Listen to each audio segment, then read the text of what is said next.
Boa tarde a todos, todas e todes. Eu sou Laura Lovenkron, pesquisadora do CLAM, e eu vou coordenar essa terceira mesa do quarto encontro da Rede GEM, que é intitulada Trincheiras Epistemológicas, Interpelações Feministas Contemporâneas. Foi uma mesa que foi organizada pelo CLAM e pelo NUDERG, ambos da UERJ, e que, de alguma maneira, acho que dá continuidade com a discussão da mesa de hoje, dessa tarde, né, nessa mesa anterior, da mesa 2, que falava sobre os novos caminhos teóricos, epistemológicos e metodológicos dos estudos de gênero.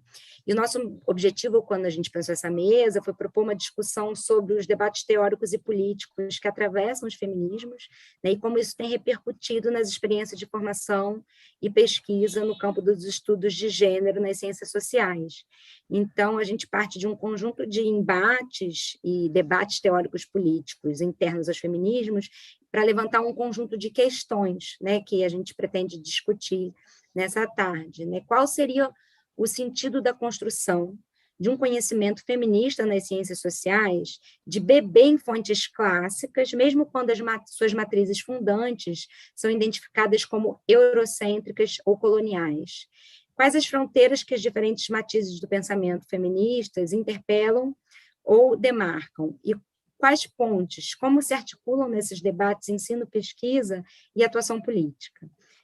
Para debater essas questões, e a partir das suas diferentes experiências, a gente convidou, né, palestrante, a nossa debatedora, que eu vou apresentar agora para vocês. A ideia é trazer, né, a partir de diferentes experiências disciplinares, geracionais e corporais distintas também, como vem pensando e se articulando com essas questões.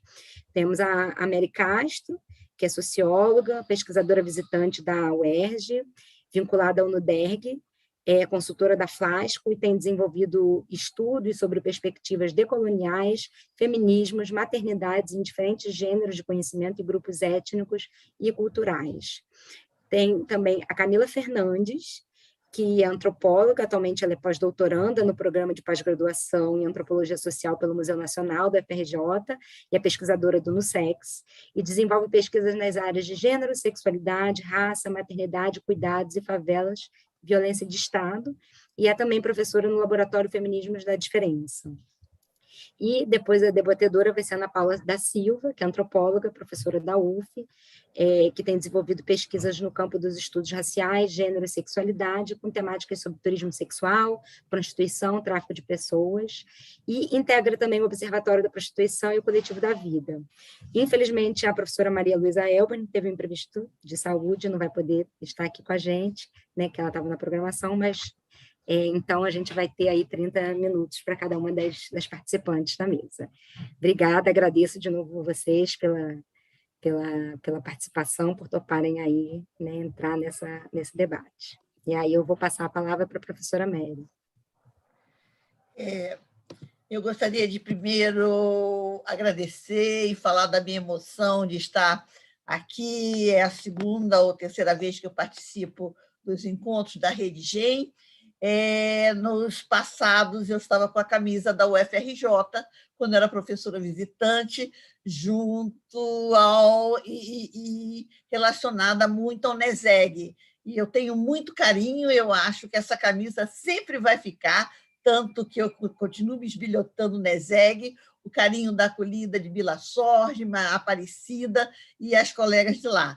E agora, com muito entusiasmo, entrando no NUDERG, na UERJ, também com a acolhida da Mayra, da Clara e das colegas que eu estou começando a conhecer do NUDERG. Quer dizer, é bom, é a dupla militância, o poliamor, né? Bom, eu intitulei esse texto maior que eu passei para vocês, mas que eu vou só me referir a uma parte, de notas por diálogos entre perspectivas feministas decoloniais e a produção acadêmica feminista ocidental, ilustrando-se com um acervo sobre a divisão sexualizada do trabalho e os limites do que se considera como eurocêntrico. Eu defendo a potencialidade de análises por perspectivas feministas decoloniais, em especial sobre reprodução social, recorrendo ao acervo de conhecimento que se vem acumulando, independentemente da nacionalidade, raça e etnicidade dos pesquisadores, sob divisão sexualizada do trabalho e vice-versa. Tal universalização temática relativa se deve à forma como se vem estruturando o conhecimento sobre divisão sexual do trabalho, em especial, combinando teoria e empiria em países do Sul e outros. Segundo, desenvolvendo análises comparativas. Terceiro, criando redes de pesquisadoras feministas, em especial de corte materialista, como a que ocorre entre França e Brasil, assim como envolvendo pesquisadores de outros países. Outra, evitando dicotomia entre análises molares e moleculares, entre o público e o privado, e entre produção e reprodução, evitando economicismo, chamando atenção para a complexidade do mundo das emoções e a materialidade, inclusive simbólica, por condições de vida, além de considerar a diversidade entre mulheres, acessando em plano molar a consubstancialidade e, em análises de posições, a interseção entre classe, raça e gênero. Visito na peça maior da qual decola esta fala, primeiro de forma panorâmica, algumas autoras do campo feminista decolonial, que é diverso e não necessariamente consensual, com especial referência a Rita Segato. Acesso também a alguns autores do grupo Colonialidade e Modernidade, como Lander, Grossfogel, por seus explícitos interesses por conhecimentos pluriversais. Termino, que essa é a parte que eu mais focalizo nesta apresentação, por parte de tempo, algumas referências ao acervo de trabalho sobre divisão sexual do trabalho, sua possível conjugação com estudos contemporâneos sobre reprodução social e o cuidar, como materno, tema também caro a perspectivas decoloniais afrodiaspóricas, como os romances de autoras africanas, portanto, possibilitando pontes entre feminismo, as pontes há, como também há fronteiras. Chamamos a atenção sobre simplificações do que se vem entendendo por conhecimento eurocêntrico e como se anuncia na chamada para esta mesa, como bem falou a Laura, a importância de beber em fontes clássicas, mesmo quando suas matrizes fundantes são identificadas como eurocêntricas ou coloniais. Note-se que o termo eurocêntrico, por autores decoloniais, vai além do lugar comum, do espaço da geografia. Refere-se à imposição de uma cosmovisão hegemônica, o que bem reflete Grossfogel, apelando para o pensamento de Aimé Césaire. Diz Grossfogel, o eurocentrismo se perdeu pela via de um universalismo descarnado, que dissolve o todo, o particular, no universal. O conceito descarnado aqui é crucial. Para Aimé Césaire, o universalismo abstrato é aquele que, desde um particularismo hegemônico, pretende erigir-se em desenho global, imperial, esconde a localização epistêmica de seu locus de anunciação e a geopolítica da corpopolítica do conhecimento. Este movimento epistêmico típico das epistemologias eurocêntricas do ponto zero e da egopolítica do conhecimento ha sido central nos projetos coloniais. Com essa crítica, Césaire, desde a memória da escravidão e a experiência da corpopolítica do conhecimento de um negro caribenho, desvela, visibiliza a geopolítica e a corpopolítica de conhecimento branca ocidental, disfarçada abaixo o universalismo abstrato e descarnado da egopolítica do conhecimento. Fecho aspas. Esclareço que essas notas que eu lhes trago descolam da experiência de 2 cursos sobre perspectivas decoloniais feministas e reprodução social, interações entre sociologia e literatura e análise de autoras afrodiaspóricas sobre maternidade, que dei junto com pesquisadoras jovens de pós-graduação ligadas ao NESEG, como Thaís Monticelli e Amanda Volotão, Isso foi no período de 2021 do PPG-SA-UFRJ. Eu adianto, inclusive, que a chamada para a importância de incluir no programa não estava originalmente naqueles cursos estudos empíricos sobre divisão sexual do trabalho e do cuidar sobre o caso brasileiro, quando eu discutia as novas teorias sobre reprodução social, me foram sugeridos por alunas dos cursos citados, pois, ainda que promissora e incipiente, a literatura nacional referenciada a pesquisas com perspectivas decoloniais sobre trabalho, em suas múltiplas acepções, ainda que rica, é uma biografia pouco realizada no Brasil, quando, sob divisão sexual do trabalho e sobre cuidar, passando por metodologias quantitativas, com outros quadros de referência, nós temos um acervo variado. Eu defendo a potencialidade de perspectivas feministas decoloniais e chamo atenção para a demanda crescente por cursos sobre tais perspectivas, assim como a urgência de ampliar diálogos entre tais e o acervo de trabalho de campo feministas de outras orientações, evitando cancelamentos, negacionismos, silenciamentos sobre elaborações conceituais caras ao feminismo e com histórias ricas, como, por exemplo, o que recorre ao conceito de divisão sexual do trabalho, reprodução social, maternidade e raça, e relação raça, classe e gênero. Isso para avanços de feminismos críticos que se pretendem conhecimento por transformação social. De repente, se tornou modismo falar em decolonialidade. De fato, há muita simplificação e um movimento complexo que começou com o grupo Modernidade e Colonialidade por sociólogos nos anos 60 em busca de um conhecimento gestado no Sul e que tem um vasto acervo de trabalhos, inclusive no campo feminista, por exemplo, os debates em Balestrin, Holanda e em Castro, e outros. Se tal modismo se justifica por insatisfações com saber, poder, ditos canônicos, que se afastam de currículos rizomáticos ou que não mobilizam o desejo e não sejam considerados importantes para compreender temas vividos, como as condições de vida de alunos cotistas e sua posição em combinadas imbricações de raça, gênero e classe. Por outro lado, considerando que decolonialidade é um movimento que se afirma não somente por crítica à história colonial das Américas e suas repercussões hoje, ou seja, colonialidades, assim como a eurocentrismos, de acordo com a conceituação apresentada por Grossfeckel, mas também se destaca por focalizar resistências, ontem e hoje.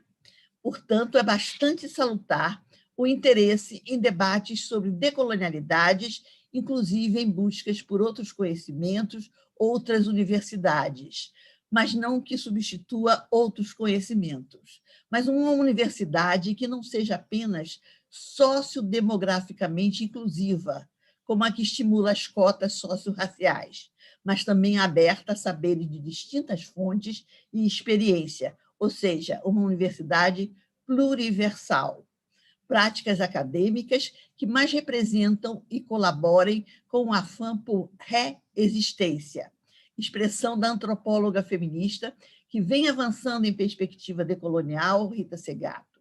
Reexistência sugere que projetos de futuro e de enfrentamento de injustiças no presente, resistências, pedem acesso ao passado e a experiências de povos como os originais e escravizados, combinações de razões e objetiva, e também razões que se nutrem nos encantados, no espiritual, na razão popular e, por aí, a força da ancestralidade e dos comuns, ontem e hoje, como mais observar, escutar e refletir sobre os silenciados como possíveis fontes de resistências. É nesse sentido conhecimento que se reinventa nos calcados nas histórias do Sul global e sobre colonialidade. Bom, é nesse sentido que eu vou passar agora a discutir mais como eu creio que, com essa visão, se enquadra os debates sobre divisão sexual do trabalho, que vem sendo feito por feministas de outras orientações. Vem diversificando-se os caminhos na construção de perspectivas de feminismo decolonial. E, neste processo, diálogos, pontes se impõem com outros feminismos críticos do status quo da sociedade, Estado-nação. Mas há que também reconhecer que há fronteiras. Por exemplo, divergências em relação ao que se entende por modernidade, por valores tradicionais e modernos, projetos de desenvolvimento e métodos e caminhos de pesquisa, assim como a ênfase das decoloniais em mapear e colaborar com resistências. É interessante que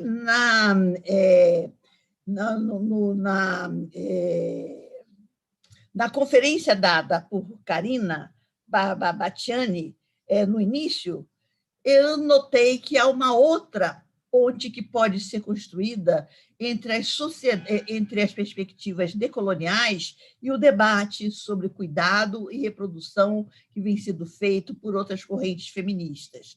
Quando Karina Bacciani nos falou sobre sociedade de cuidado, a importância de não ficar só na economia de cuidado, mas também na sociedade de cuidado, eu me lembrei do afã das pesquisadoras decoloniais na sociedade do bem-viver e nas sociedades comunitárias. Embora construídos por outros aportes e metodologias, os estudos sobre divisão sexual de trabalho que chegam à academia, quer brasileira, quer por outra nacionalidade, não necessariamente, a meu juízo, se ajusta ao rótulo de eurocêntricos. Divisão sexual do trabalho é conceito que merece debates feministas e pesquisas há muito e em vários países. Por exemplo, as referências a Araújo e Scalon, 2005, Araújo, Picanso e Cano, 2019, Gelino, 2006, Iluz, 2008, Irata e Kerguá, 2003, e Sorge, 2012, entre outros. Em tal literatura, há debates sobre temas que são muito caros às perspectivas decoloniais, como, por exemplo, o que a Rita Segatto chama de baixo patriarcado, onde havia uma hierarquia de trabalhos nas sociedades pré-coloniais, também em relação às formações hierárquicas masculinas. Note-se que a coletivização do trabalho doméstico tem história, como práticas em povos andinos. Um exemplo que também foi referido por Karina e que as feministas decoloniais comunitárias falam são as olhas comunes, uma forma de ir além das divisões sexuais do trabalho. O questionamento de atitudes e papéis de gênero, controlando gênero, raça e classe, para qualificar o debate sobre divisão sexual do trabalho, também não tem sido exclusiva preocupação de autoras que se orientam pelo feminismo negro e perspectivas decoloniais, assim como o debate sobre o construto de interseccionalidade. Note-se que é de cerca dos anos 80, os trabalhos de Eliette Safiotti, de 1978, sobre o nó entre gênero, raça e classe, e de Mary Garcia Castro, 1992, sobre alquimia das categorias raça, gênero e classe. Recente artigo de Picanso, Araújo, Corro e Sussal discutem atitudes sobre o papel de gênero e divisão das tarefas domésticas entre gênero e cor, bem ilustra a importância de ampliar as reflexões sobre conceitos escritos em projetos teóricos políticos diferentes, como os da interseccionalidade e consubstancialidade, além do seu lugar de fala, sem desmerecer a importância de cada uma decolagem. De fato, seria profícuo que debates conceituais similares não ficassem restritos a correntes específicas, mas aos debates sobre as emoções, sentidos, o lugar da reprodução social, herança da colonialidade, a importância de pesquisas mais sobre emoções e pesquisas qualitativas. Note-se também que a importância de focalizar a resistência e conjugar pesquisas quantitativas com qualitativa não é uma preocupação exclusiva do feminismo decolonial. Araújo, Picanso e Cano terminam publicações sobre gênero e divisão do trabalho doméstico por perspectivas comparadas entre diversos países, com a chamada de que, aspa, faz-se necessário aprofundar o conhecimento sobre a percepção das mulheres e homens sobre o seu cotidiano doméstico e suas perspectivas. Já Kerguá, em O Trabalho, um conceito central para os estudos de gênero, observa, aspa, mas o trabalho não constitui apenas uma questão para o sistema de dominação. Ele está potencialmente no centro das resistências e das lutas.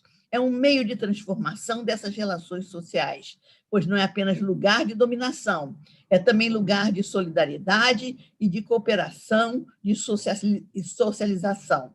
Há, portanto, possibilidade de pontes entre feminismos críticos, desde que nos afastemos da postura arrogante de antes de mim o dilúvio e procedamos a análises epistemológicas atentos aos contextos históricos que influenciam certas modelações políticos e teóricas. O conceito de divisão sexual do trabalho de poder e os estudos empíricos realizados em muito colaboram sobre debates sobre maternidade e reprodução social. Por exemplo, em Castro, sobre maternidade, sobre algumas etnias africanas, como a Igbo e a Yorubá, em que pese a minha apreciação sobre a defesa de Amadilme e Oyumi contra formas matriarcais ou uma matripotência em tais culturas em períodos pré-coloniais de regiões africanas, eu relativizo a propriedade de Oyumi, que é muito apreciada por algumas feministas decoloniais, como a de codificar como materfobia o que ela considera como uma posição de feministas brancas, sua expressão contra a maternidade. Note-se que esse conceito de materfobia ele está em Adrienne Rich, e a Adrienne Rich diz muito bem, a mãe é vitimizada em muitas sociedades, como entre mulheres brancas nos Estados Unidos. Elas são a mãe é vitimizada, é uma mulher não livre, uma Marte. Nossas personalidades são sufocadas por nossas mães, e em um desesperado esforço por identificar onde termina a mãe e se realiza a filha, temos que proceder a uma cirurgia radical. Tudo bem, creio que haveria que mais discutir contexto e o que seria um feminismo ocidental ou um comportamento, e se há um comportamento padrão das chamadas mulheres brancas. E a que gênero se referem tais feministas? Ou que construções sociais têm como portos de decolagem? Ora, sociedades capitalistas, racistas, alimentadas de um capitalismo, imperialismo e no patriarcado, com divisões sexuais de trabalho e poder negativas à maternidade.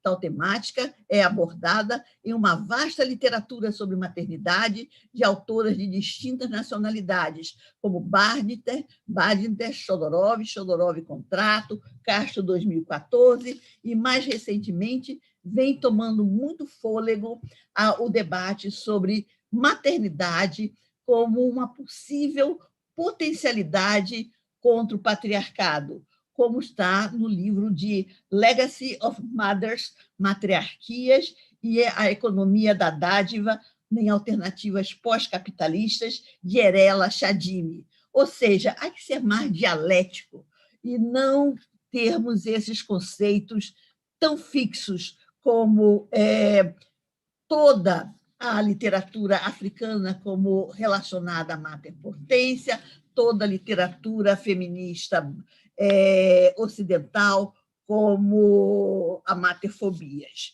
Termino. Eu tenho como hipótese para outros textos de que, como defendem as decoloniais, não é o feminismo em sua totalidade um conhecimento universal, mas sim um conhecimento racializado e imbricado a interesses por colonialidades do poder, do saber e do ser. Por outro lado, não é incompatível que se recorra a conceitos que vêm dos clássicos de outros feminismos, como o da divisão sexual, social, do trabalho e do poder. conceitos básicos, a dinâmica do patriarcado em diversos tempos e espaços, e que pede mais atenção de diversas correntes feministas, uma vez que, mesmo sujeito a operacionalizações diversas, a luta antipatriarcal, se não é única e não é igual, é comum de todos os feminismos críticos ao estado de coisas. Faltam, portanto, os diálogos entre feminismos que se alinham a posturas antipatriarcais, antirracismo estrutural e críticas ao capitalismo. É quando o debate conceitual se faz necessário e o cuidado com a simplificação do que se entende por eurocêntrico para não guetoizar o conhecimento. Os feminismos, quaisquer que sejam eles, mesmo os liberais, independentes de sua orientação historicamente, muito ganharam com as análises comparativas, com a criação de redes, com as campanhas e os debates internacionalizados. Então, precisamos de mais debates. Obrigada.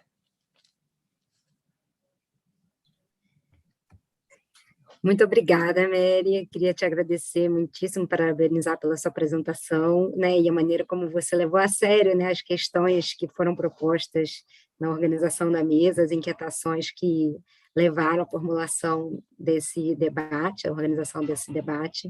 E acho que você trouxe questões super importantes, né, que inclusive me lembrou na última mesa, na fala da Moema, em determinado momento, quando ela estava falando, né, da questão da metodologia de pesquisa, ela comentou como se depara, por vezes, com alunas que recusam a leitura de determinados clássicos, de determinado tema, né, na construção dos seus programas de pesquisa.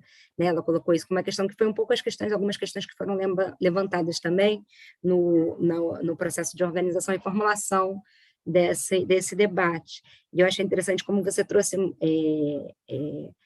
para cá, né, processos de formação, experiências de formação, de elaboração, inclusive de cursos, né, experiências pedagógicas nesse sentido, e também formas de produção de conhecimento que propõem alianças, e não simplesmente disputas epistêmicas, né, que sugerem pontes entre perspectivas decoloniais, do feminismo negro, e com discussões, temas, conceitos feministas clássicos também, como a divisão sexual do trabalho, cuidado, maternidade, né? E, ao mesmo tempo, como você trouxe a discussão de como que uma crítica decolonial mais rigorosa, né, implica numa sofisticação de noções como eurocentrismo, universalismo, patriarcalismo, e a gente poderia acrescentar ainda branquitude, né, que não se reduza simplesmente à localização geográfica, o sexo, a cor da pele de autores e autoras que está se lidando, né? Então, acho que são questões muito ricas para se adensar aí no debate, né, e que permitem aprofundar as questões que nortearam a organização da mesa. Então, eu vou passar a palavra agora à Camila Fernandes para seguir na mesa. Pessoal, boa tarde. Estou muito feliz de estar aqui na mesa do Redegem, ao lado de mulheres incríveis, maravilhosas. É a primeira vez que eu posso estar, assim, ainda aqui na tela, né, na presença da professora Mary Garcia Castro. Muito prazer de estar nessa mesa, né, de ouvir essa palestra maravilhosa, ao lado da minha amiga Laura, da Ana, o Ziel, da Ana Paula Silva, que eu estou morrendo de saudade presencial de vocês. Bem, gente, eu vou, com a fala de hoje, vou tentar situar 5 momentos da história das mulheres com relação à pauta da maternidade e dos direitos sexuais e reprodutivos. Como a gente tem pouco tempo, né, assim, vai ser um recorte, foi uma forma de enquadrar uma certa narrativa, né, explicativa. Queria dizer também, né, que essa fala ela vem depois de 3 dias de um curso que eu e outras 3 companheiras de trabalho acabamos de dar no Laboratório Feminismos na Diferença, que é um laboratório de estudos de gênero, feminismo interseccional. Então, ao lado, junto com uma turma de cerca de 20 mulheres, a gente ficou 3 dias discutindo maternidade no feminismo branco, maternidade no feminismo negro e nas redes de cuidado. Então, hoje eu achei, né, que seria interessante apresentar uma espécie de síntese do que foi que foram esses 3 dias, que foram 3 dias extremamente intensos. Ao final de cada aula, a gente tinha 1 hora de roda de conversa, foi realmente uma experiência bastante interessante, bem incrível, e aí eu estou, nesse sentido também, né, trazendo um pouco a autoria desse trabalho coletivo, né? Então, eu vou começar com uma interrogação muito específica da antropologia, questionando o que é um mito. No pensamento do Lévi-Strauss, quando ele está pensando o totemismo, ele diz que as espécies naturais não são escolhidas por serem boas para comer, mas por serem boas para pensar. E aí o Lévi-Strauss tem essa frase, que é uma frase que tem um estatuto aí canônico na disciplina, de que o mito é bom para pensar, porque assim como o símbolo, ele impõe uma interpretação, ainda que parcial, precisamente porque ele diz mais do que não diz, e porque nunca acabou de dar a dizer. Então, o mito, em Lévi-Strauss, ele visa dar conta das relações entre estrutura e história, estrutura e ação. E aí, a partir dessa pequena epígrafe, a gente se questiona. O que o mito da maternidade diz? Ele diz que toda mulher nasce para ser mãe, a crença de que, a partir do nascimento da criança, a mãe se devota a ela e se nega enquanto sujeito. O mito do amor materno tem uma aura de sacralidade, num diálogo forte com o cristianismo. A gente tem Maria, mãe de Jesus Cristo, mãe do Criador, virgem e santa, símbolo do indefectível amor. Mulher abnegada. Mas e hoje? A maternidade ainda é um tema sagrado? A figura da mãe permanece em nosso inconsciente coletivo? Bem, a apresentação de hoje visa justamente dar conta de como o tema da maternidade se desenrolou ao longo da história e no campo dos estudos de gênero.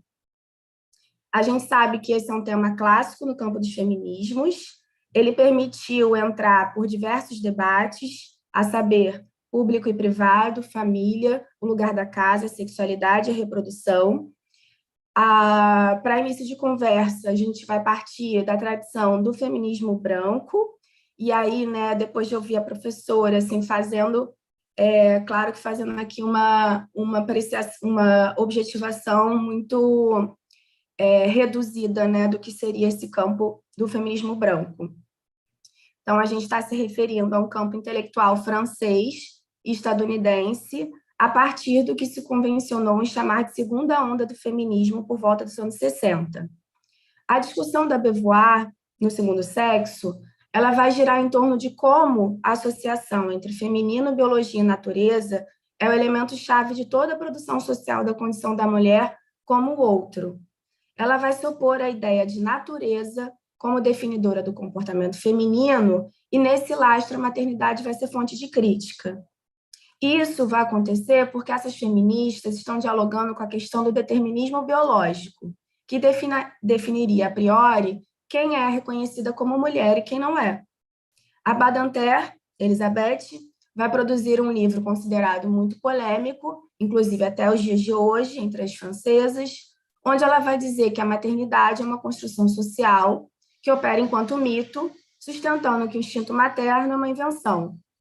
Ela afirma que a maternidade não é um destino comum a todas as mulheres, mas sim uma imposição de construção cultural que produz opressões, à medida que produz um lugar constrangedor, que é o lugar de mãe.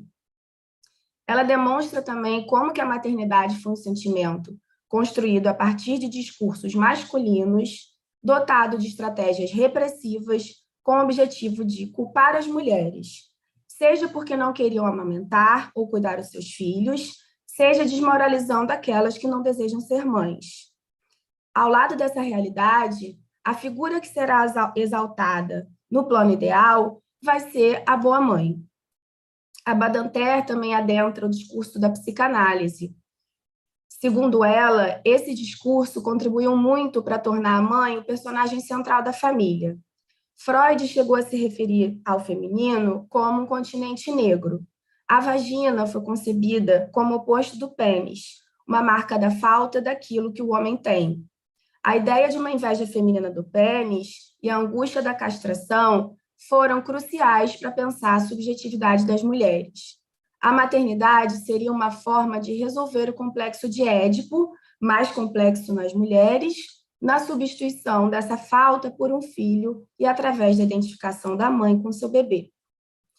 A gente sabe que a histeria foi concebida durante muito tempo como uma doença do útero, é daí que decorre, né, a palavra histeria na etimologia. Sua manifestação foi considerada patológica e acabou produzindo um estigma que associava a feminilidade e distúrbio. A gente teve autores como Donald Winnicott, que produziram o conceito de mãe suficientemente boa, e o seu trabalho foi fundamental para desenvolvimentos que a gente vê até os dias de hoje na chamada teoria do apego. Então, a ideia, nessa primeira cena, não é fazer uma leitura anacrônica dessas teorias, né? Acho que a professora Mary apontou de forma muito brilhante, né, os equívocos do anacronismo, mas é pensar na sua vulgata, né? Ou seja, como que essas ideias se atualizam nos dias de hoje e quais são os efeitos, né, desse tipo de atualização. A cena 2, a gente vai entrar na maternidade científica e na biopolítica. No caso brasileiro, e aí uma fonte, né, desse debate é o artigo da historiadora Marta Freire, Ser Mãe é uma Ciência. O maternalismo ele se associou, na década de 20, a questões de demografia e patrióticas. Foi um fenômeno, a gente teve, né, a conjunção aí de um alinhamento de um projeto modernizador e republicano que depositava nas crianças a esperança e a viabilidade da nação. Essa concepção, ela fundamentou uma convergência identitária entre saúde, educação e nação. Ela tinha a higiene, o seu eixo central. A precariedade das condições sanitárias e a elevada mortalidade infantil representavam a ameaça à construção dessa nação que queria se modernizar. As elites se esforçavam em eliminar qualquer resquício de um passado de atraso, e a gente está se referindo ao evento colonial. Para incorporar esse novo, seria fundamental fazer essa moralização para consolidar o lema da bandeira de ordem e progresso. O debate, então, no século XIX, sobre o papel da mulher, assumiu um lugar central na cena pública, com relação à função maternal, que agora adquiria uma espécie de fusão entre missão patriótica e função pública. A questão não era somente garantir filhos ao marido, mas sim cidadãos à pátria. Sobre isso também a gente tem o trabalho da professora Fabiola Roden, que se refere também a esse período. Os médicos veiculavam discursos aonde o exercício tradicional, leia-se colonial da maternidade, ele vai ser reconfigurado. Um novo papel feminino deveria emergir. A mãe moderna, e esse papel, né, era consumido e era veiculado, sobretudo, nas classes médias e altas urbanas. A maternidade, ela seria também uma referência no campo das ocupações profissionais, desempenhadas pelas mulheres, como extensão natural das suas funções domésticas, constituindo a chamada maternidade espiritual. E aí a gente pode ver a enfermagem, o serviço social, a pedagogia, a psicologia, como áreas, algumas áreas que eu estou citando somente, né, tem outras, como áreas que vão virtualizar esse ideário. O recurso às amas de leite ele deveria ser previamente examinado. Medo do contágio, vícios, doenças, fantasia racial. A gente tem nesse ínterim a passagem da ama de leite para a ama seca.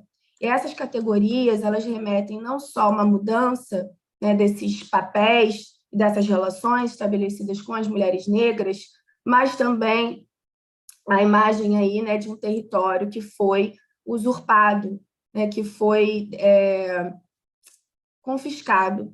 A ama de leite, né, farta para a ama seca. A cena 3, que a gente entra agora, é a cena das maternidades negras, uma história de negação e apagamento. Na história do feminismo negro, amas de leite, mucamas, mães pretas e babás são categorias que falam de experiências de maternidades negadas, usurpadas ou apagadas. Os trabalhos da Lélia Gonzalez, Laura Moutinho, Valéria Kurosaki, Marisa Correia, para citar apenas algumas, correndo o risco de ser injusta com várias outras autoras. Elas são trabalhos que falam das fantasias raciais em torno dessas categorias, dessas posições sociais, ao relacionar os temas da reprodução, da sexualidade, a ideia de mestiçagem, eugenismo e populações indesejadas. A maternidade negra implica repensar a ideia de um ventre livre e nos faz mergulhar nesses arquétipos que falam de um imaginário de nação ancorado em um ideal de família, nuclear, patriarcal, conjugal e branco. E esse ideal, de certa forma, ele voltou com toda a força com a eleição do campo de direita, conservadora e radical. Se no campo dos feminismos brancos essa maternidade foi definida em grande medida como um lugar de opressão, as mulheres negras mostram que a maternidade não se constituiu como um obstáculo a ser superado ou a emancipação, mas que a experiência de engravidar, parir, ter e criar suas próprias crianças é uma história de desumanização e de desqualificação da maternidade negra. Isso traz a urgência de pensar o evento racial e o racismo não como herança ou como experiência que foi superada no passado distante, mas como um evento que se atualiza todos os dias. Então, a partir disso, de que modo a gente pode pensar a maternidade negra no centro das disputas políticas contemporâneas? A exaltação ideológica da maternidade não se estendeu às mulheres que foram escravizadas. As mulheres foram consideradas reprodutoras, mas toda a romantização da maternidade não acompanhou essa condição. Esse é um processo que diz respeito à animalização de sujeitas que eram vistas como reprodutoras, mas que não podiam ser mães. O processo de racialização afasta a maternidade de reprodução, algo que os feminismos lutaram muito para dissociar, pensando que há nas ciências sociais uma associação quase que imediata entre esses momentos. Para muitas mulheres, a condição reprodutiva prescreve a maternidade. Para as mulheres negras, não. Essa relação não está dada. A doutrina, como a gente já falei, né, a doutrina do ventre livre, que rege a situação de maternidade negra no Brasil colonial, é a do partus sector ventre. E, nesse sentido, tem um livro maravilhoso, um livro organizado pela Giovana Xavier e pelo professor Flávio Gomes, tem um artigo da Camila Collin, que fala da disputa das mulheres negras no Brasil colonial na negociação da liberdade dos seus filhos. A Lélia Gonzalez diz que o racismo é um sintoma da neurose cultural na formação do Brasil contemporâneo. O racismo por denegação diz respeito a esse jogo de apagar e revelar, uma dialética entre consciência e memória. Ela também diz que a mãe preta é aquela que vai dar rasteira nesse inconsciente nacional, porque ela é a verdadeira mãe. A Lélia diz também que a mãe preta é aquela que ensina a criança a falar, né? Instaurando a criança no universo da linguagem. Então, a mãe preta é a mãe da cultura, né? Na análise da Lélia, da cultura brasileira. A Segato nomeou a foraclusão da mãe preta a partir de uma relação com a maternidade negra que é de negação. Esse evento, essa relação de negação, ela se dá a partir do momento que é preciso reprimir esse conhecimento de que a mãe preta é a verdadeira mãe, porque reconhecê-lo é ameaçador e doloroso. Então, a gente tem aí também vários trabalhos, né, que mostram que o desdobramento da maternidade no Brasil, ele sempre se deu de forma compartilhada. A mãe biológica com a mãe jurídica, a mãe que de fato toma conta, a mãe, a babá, a mãe branca da casa grande, a babá negra, criadeira dos filhos dos brancos, as vizinhas, né, os parentes, como o trabalho da Cláudia Fonseca mostra e como eu também procurei examinar na tese, né, nas casas de mulheres que tomam conta de criança na vizinhança. Então, Laura, só me dá um sinal sobre meu tempo, porque fiquei aqui totalmente Esqueci de gravar meu tempo. Se você puder me falar, eu agradeço.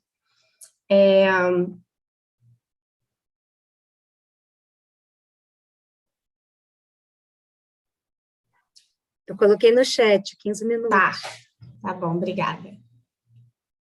Então, gente, a gente tem esse deslizamento da ama de leite para a ama seca, como mãe substituta, e na pressão dos movimentos higienistas, dos médicos e também da imprensa escrita na época.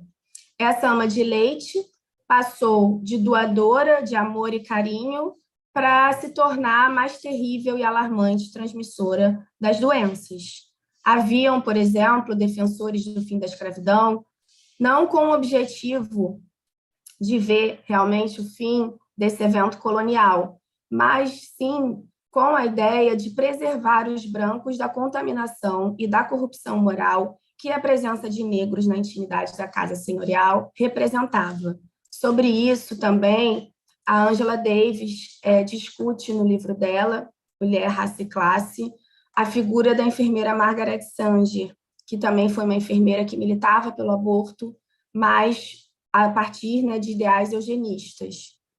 As babás, elas aparecem como provedoras de maternidade que doam seu afeto e cuidado às crianças de outras famílias. Ao mesmo tempo, elas vão ser narradas também com intenso ódio. É nesse momento que se instaura essa frase que veio da boca de higienistas: mãe tem uma só, mesmo a despeito das práticas de longa duração histórica, mais uma vez, que a professora Cláudia Fonseca mostrou também que mãe é quem cria. Sobre isso também, a gente tem um outro trabalho extremamente importante, né, sobre as babás no contexto contemporâneo, que é de uma aluna do professor Gilberto Velho, a Liane Braga Silveira. Então, também deixando, né, aqui quem quiser investigar essa relação polivalente, né, da babá nos dias de hoje, vale a pena olhar essa tese. Então, a gente tem aí, né, a fora-oclusão, tem consequências na emergência de um sujeito, a fora-oclusão da babá, da mãe preta, da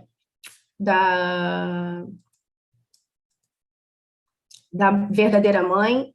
Ela vai se dar a partir dessa relação de fora-oclusão, que vai operar aí uma dupla obliteração. Essa relação, ela traz a ferocidade e, ao mesmo tempo, o apego. A ama de leite, ela vai ser, segundo Segato, um elemento narrativo na composição dessa ideologia de suavização da escravidão, um crime perfeito que permite a minimização dessa violência. Essa relação, ela se assemelha ao que a professora Denise Ferreira da Silva trata a respeito do mestiço como uma figura da violência. Ela vai analisar de que forma o erotismo produz uma figura racial cuja particularidade reside em ser um objeto escatológico destinado a aparecer. A cena 4, já partindo para o final, a gente tem a politização da maternidade, que é um conceito da autora Dagmar Maier, onde ela fala que ser mãe, né, no Brasil de 70 até a década de 90, ele se tornou um exercício cada vez mais complexo, difícil e abrangente. A tarefa passou para criar filhos equilibrados, mesmo a despeito das condições que a mãe vive no contexto dos impactos no neoliberalismo, ou seja, a inflexão, né, do neoliberalismo na vida das mulheres mães.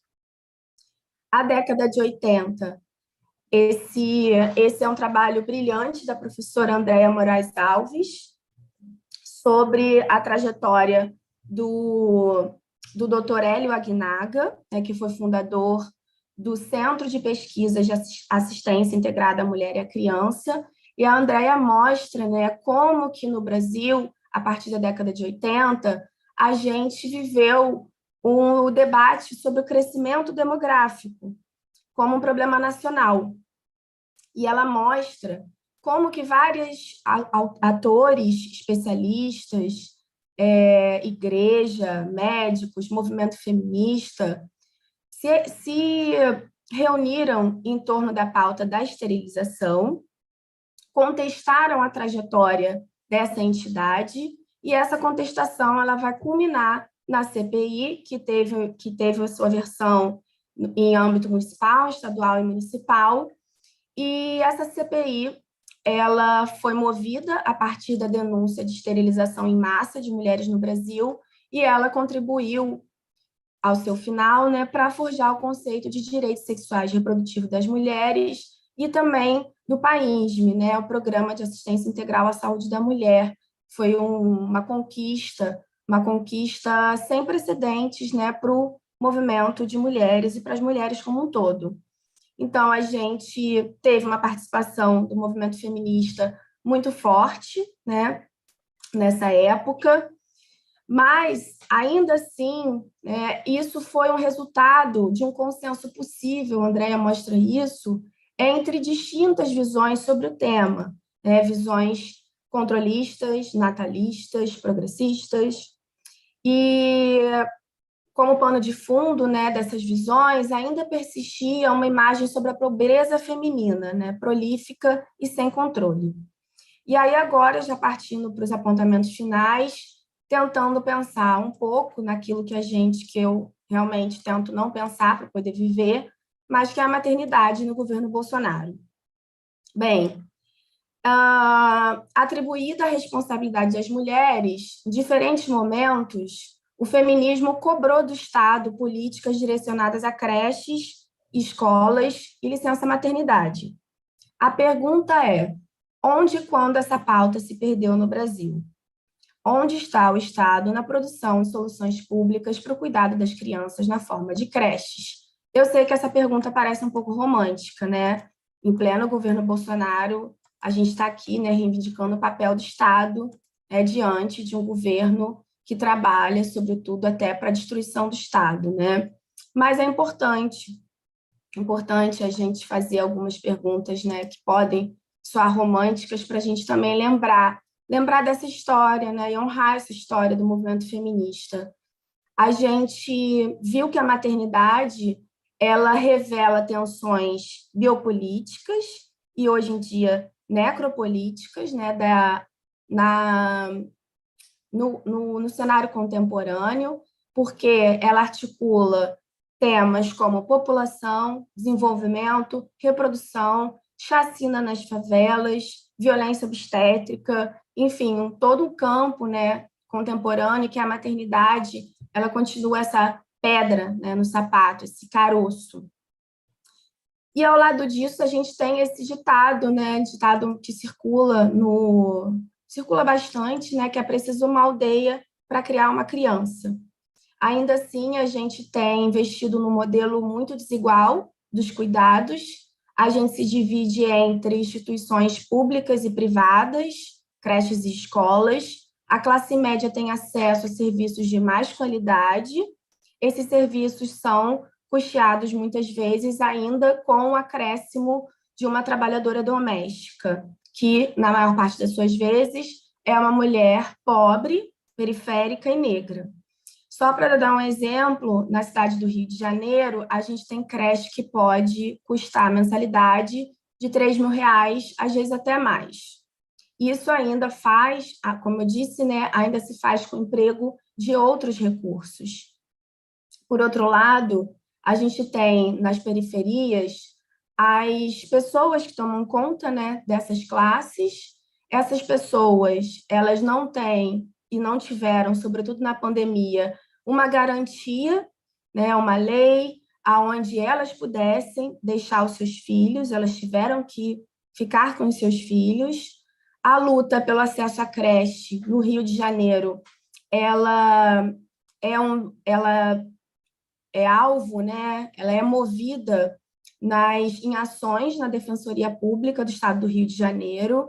A gente tem um fenômeno mais amplo aí de judicialização das vagas, e isso é importante, né, ler em paralelo também com o fenômeno de judicialização dos recursos de saúde. A tese do Lucas Freire mostra, né, como a crise na saúde agudizou esses espaços, né, de judicialização de vagas, aonde recursos básicos, né, vão ser aí pleiteados ao lado, por exemplo, de uma vaga na UTI, fralda, remédio para diabetes.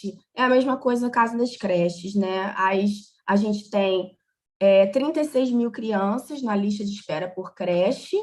Esse número ele só cresce e ele aponta, né, esse grito gigantesco aonde as creches continuam como um elemento dessa desigualdade durável. A gente sabe, como os trabalhos da professora Bila Sorge mostram, que a creche ela vai ter um impacto crucial na trajetória das mulheres e das famílias. Ela vai permitir a ascensão social, econômica, mobilidade profissional das mulheres, entre outras possibilidades.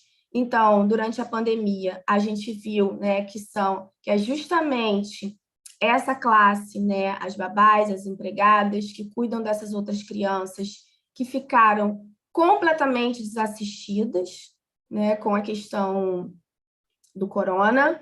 Essa população, ela não teve creche, né, ela ainda compôs aí um dos índices de maior desemprego e ela também não teve condição, né, de correr atrás do seu próprio sustento.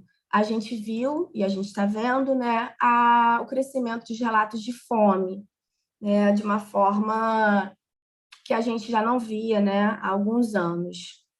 Então, assim, o que de fato o governo Bolsonaro fez, né? Porque acho que todo mundo que está aqui no evento de hoje, né, sabe que gênero não é cortina de fumaça, é como alguns especialistas, né, intelectuais, né, pensam, né, que gênero é cortina de fumaça, que as coisas que o Bolsonaro fala é só para poder causar histeria, né, coletiva, etc. e tal. Mas então, imaginando uma vez, né, só por um minuto, que é uma cortina de fumaça, a gente vai se deter no que de fato foi feito, né, nesse governo com relação a essa pauta. No caso das empregadas domésticas, foi disponibilizado a suspensão temporária do contrato de trabalho com garantia de remuneração por tempo determinado. Isso aquelas que têm, né, gente, que tem uma carteira assinada. Além disso, foi também providenciado, né, o tal do auxílio emergencial, que a gente viu também que foi insuficiente, né, que não chegou como deveria ter chegado, não chegou nem 50% da demanda. E aí, diante disso, né, a gente sabe que a creche ela é historicamente uma reivindicação clássica dos movimentos feministas. Eu queria lembrar que nos anos 80, o slogan do movimento feminista era "o filho não é só da mãe".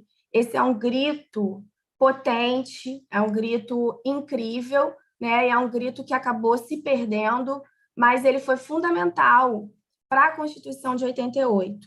Ele foi fundamental para garantir que esses espaços existissem a despeito das condições de vulnerabilidade, né? No meu trabalho eu tento mostrar como que a creche virou um bem escasso, né, que é alcançado a partir de várias buscas e martírios das mulheres.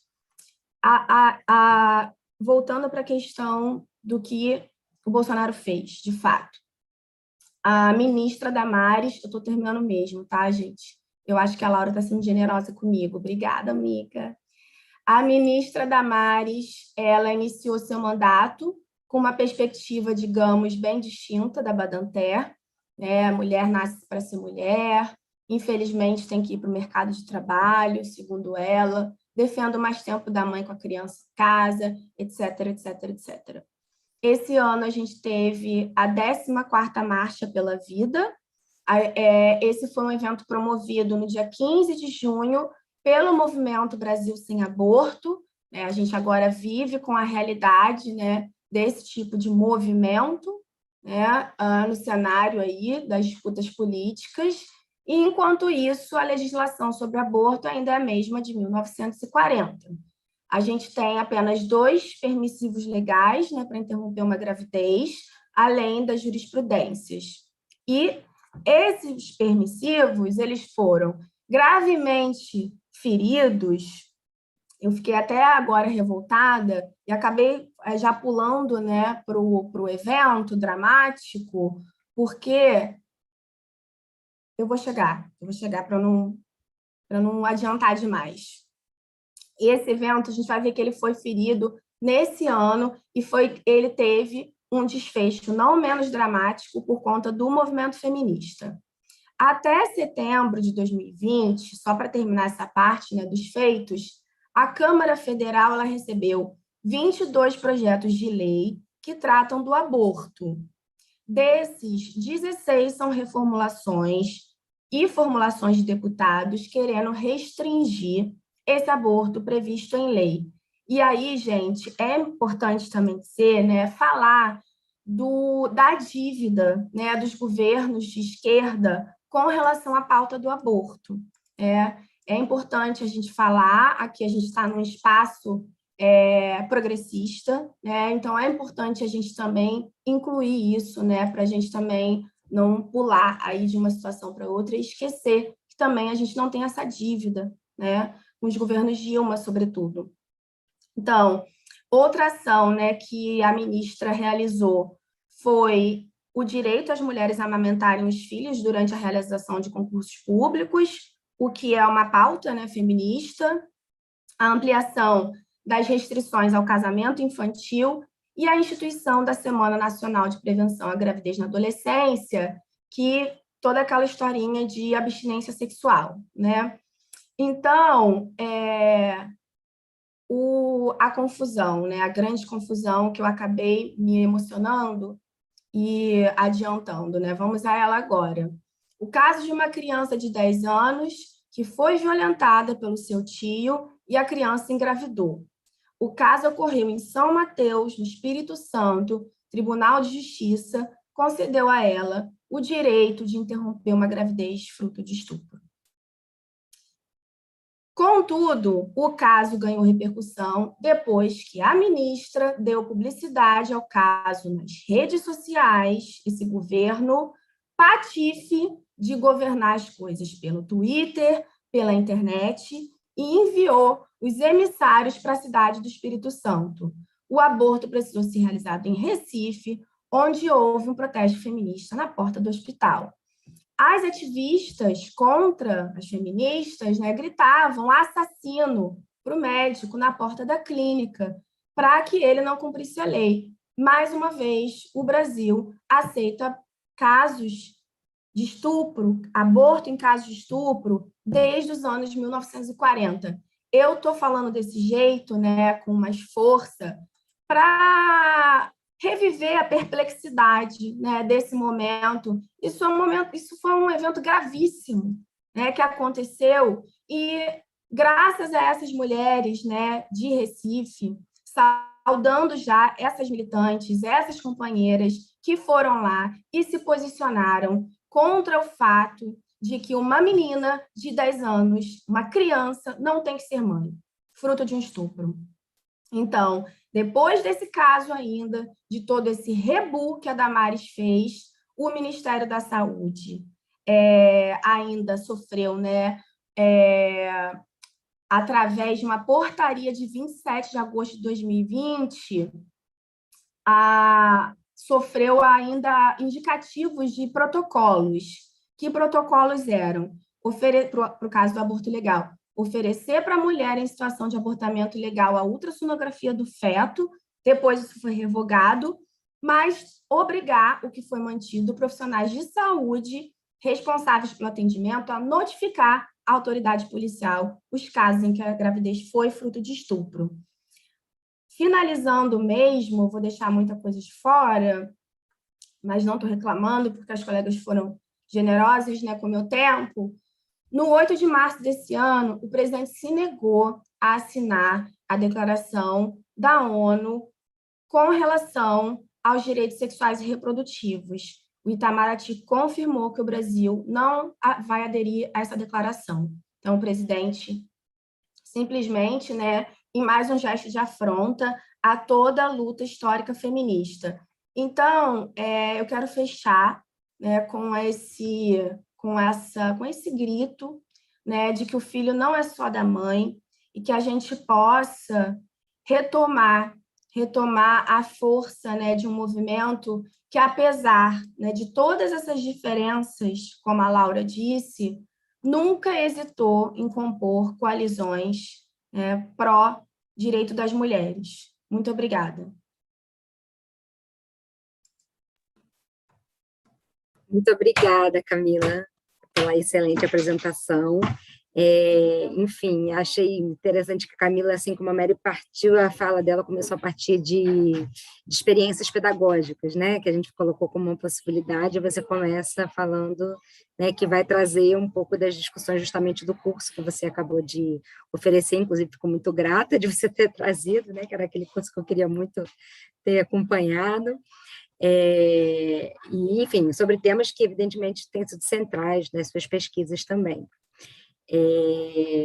E aí ficou até já trazendo uma pergunta curiosa para saber um pouco os efeitos, né, dessas diferentes cenas e capítulos aí do curso, num público que é heterogêneo, né, como do laboratório, né, se você poderia situar um pouco o público, falar um pouco das reações, e a própria Mary também, já que partiram de experiências pedagógicas, poder trazer, de repente, um pouco essa reação né, dos alunos. Eu não vou me prolongar muito, mas, de novo, acho que tem aí, né, assim como na fala da Mary, a articulação entre diferentes correntes do feminismo na fala da Camila, um pouco aquilo que a Mary propôs, a Camila um pouco faz ali no percurso dela, na fala a partir do curso, né, vai trazendo diferentes correntes do pensamento social, do pensamento feminista, em torno de um tema clássico, né, dos estudos de gênero feminista, que é a maternidade, mostrando essa importância não só das alianças, mas também de evidenciar as diferenças entre perspectivas para romper aspectos invisibilizados pelas abordagens clássicas. Então, é interessante que tem aí, de novo, temas que têm sido muito recorrentes ao longo do nosso evento, né? Maternidade, cuidado, divisão sexual do trabalho, né? Que são temas que são, ao mesmo tempo, clássicos, né? E mostra também, eu acho que isso está toda hora retornando, mostra também que são clássicos e, ao mesmo tempo, muito, muito atuais para os feminismos, né? E por isso mesmo são articulados e tematizados por diferentes correntes do pensamento feminista, né? Que a fala da Camila também explicitou bem, a partir desse percurso histórico que ela fez sobre o tema, né? Dentro do campo das ciências sociais humanas, em diferentes contextos, né? E a partir de diferentes perspectivas, evitando também essas leituras anacrônicas, né? Produzindo sempre uma historicização do pensamento social sobre a maternidade, uma leitura ao mesmo tempo que é crítica e profundamente contextualizada dessa literatura, que é alguma coisa que a Mary reivindica também, né? Além de trazer uma interessante reflexão sobre essas reatualizações vulgarizadas de alguns construtos acerca da maternidade, da reprodução e também os seus efeitos políticos. Então, acho que, né, foram exposições muito ricas, né? Já temos aí algumas questões circulando no chat, mas antes de ler essas perguntas, eu vou passar e agradecer a Ana Paula por ter aceitado o convite, o desafio de debater esses trabalhos, essas palestras. Ana, a palavra está com você. Obrigada, Laura, e obrigada também por já fazer a introdução do debate, já colocar as questões do debate. Eu quero agradecer imensamente o convite a você, Laura, e também à organização do CLAN e do NUDERG pelo evento e por me convidarem, por estar aqui debatendo trabalhos e com pessoas que eu admiro e que tenho muito, assim, muito respeito e gosto muito das produções. Eu sou, bom, a Laura já me apresentou, eu trabalho basicamente com questões ligadas a turismo sexual, prostituição, tráfico de pessoas, que são temas entendidos como desviantes, né? E eu faço esse recorte racial, e trabalho particularmente com as sexualidades negras nesses contextos. Também sou professora da UF, do curso de licenciatura da Educação do Campo, também faço parte do programa de pós-graduação em Justiça e Segurança da Universidade da UF também. É um grande desafio fazer esse debate, né? Juntar essas falas, essas apresentações excelentes que tanto Camila quanto Mary fizeram. Mas eu pensei que, para dar conta da mesa, e posteriormente tecer comentários a respeito dessas falas apresentadas, acredito que o primeiro desafio é refletir, que é um pouco o que Camila fez e Meg trouxe dentro da perspectiva da construção dessas noções analíticas de interseccionalidade e decolonialidades, e Camila, através de uma reflexão a partir de uma experiência do pensamento histórico, que é a visão, né, e refletir um pouco as relações entre a visão original do que significa ser mulher. Num primeiro momento, né, segundo as feministas negras e teóricas, a experiência de ser mulher passava necessariamente por uma noção universalizante, né? Esse conceito da mulher homogeneizou anseios, desejos, interesses, e, consequentemente, a luta por direitos e o reconhecimento das mulheres enquanto sujeitos de direitos. Neste projeto inicial do feminismo branco, burguês, que reivindicava sua entrada no espaço público através da expansão, de seu horizonte de possibilidades, cobrando tais coisas como o direito ao trabalho, a renda independente, a posições sociais ampliadas, a maternidade responsável, essa maternidade que Camila trouxe nessa diferença, nesse quadro, né, nesse mapa das maternidades negras e brancas, ou até a rejeição da maternidade como uma condição essencial, sine qua non da feminilidade. Essas reivindicações, no entanto, não incluíram as mulheres racializadas, nesse primeiro momento, racializadas e pobres, que já exerciam trabalhos múltiplos, jornadas duplas e até triplas, muitas vezes sob condições precárias.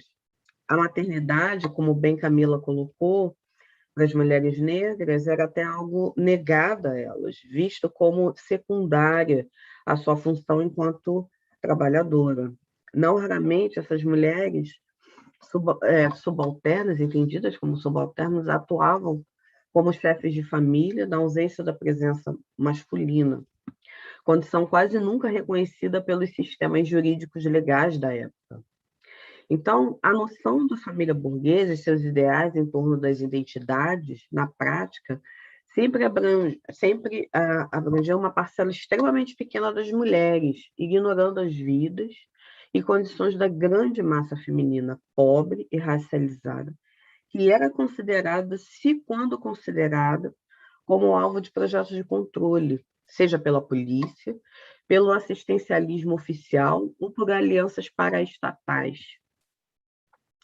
Essa visão do grosso da população feminina como ameaça à família e aos bons costumes era muitas vezes defendida por determinadas correntes hegemônicas dos movimentos feministas da época.